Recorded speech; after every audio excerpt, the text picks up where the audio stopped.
ঠিক আছে নি? হ্যাঁ ঠিক আছে, গের দিন সাউন্ড বাড়ান সাউন্ড। দেখ ঠিক আছে ঠিক আছে। হ্যাঁ এই যে তুমি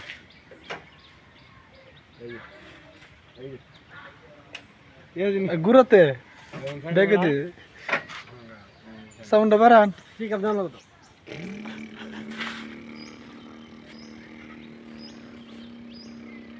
ওই না এরকম আরো বাড়তে হইব, আরো স্পিড বাড়া। খাইছস নাস্কা?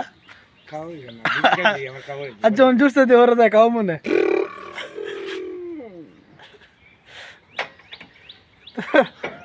ওটুর সাউন্ড দিলে হইব, ট্রাক্টর সাউন্ড দে মুহে কাকারে দিবি না জামুগা ও হ্যাঁ দে। সময় আছে